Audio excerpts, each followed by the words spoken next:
most people, the word capital brings to mind a bank account or shares in stocks.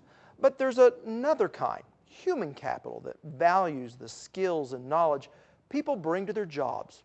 We had the chance to sit down and talk to Rob Duggar, managing partner of Hanover Investment Group, on the economics of an educated workforce. If you're building prisons and not building schools, that's the measure of the resources you're leaving behind. If you don't focus on those early years and get that right, you're absolutely leaving money on the table. You're just burning money, because later on you're going to pay $50,000 to $70,000 a year to deal with that person in the criminal justice system.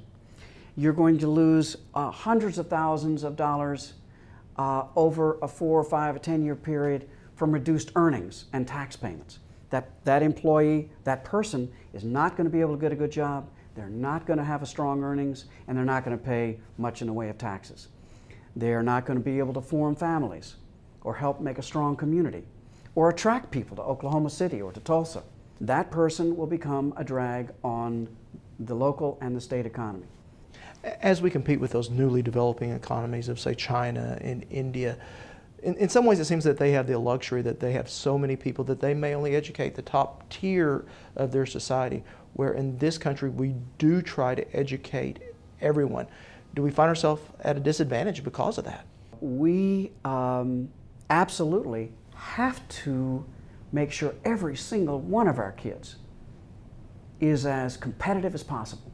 We have to make sure every single one of our kids is as socialized, able to work in teams, able to form businesses, able to form families, able to make for strong communities. Every single one of them has to be able to do that because our country is relatively small.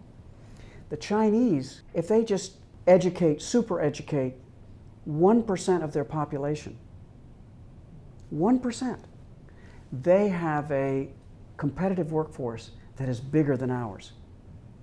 They'll have 130 million talented, team-oriented, ready-to-go young adults, and we'll have 70, 80, 90, 100 million who aren't, and we lose. It's real simple.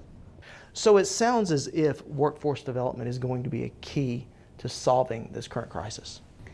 Whether we're talking about financial sector problems or economic growth problems or economic recovery problems, we have to be focusing our energies on making sure that our kids have the social skills to work effectively together, the capacity to trust each other and form friendships and form families and form communities.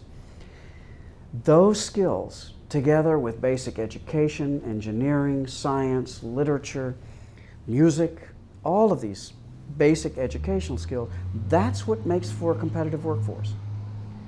If we've got a competitive workforce, we will do okay in the world to come. If we can't, if we don't invest in a workforce, our outlook will be steadily weaker, because so many other countries in the world already get this, and they're investing in their kids.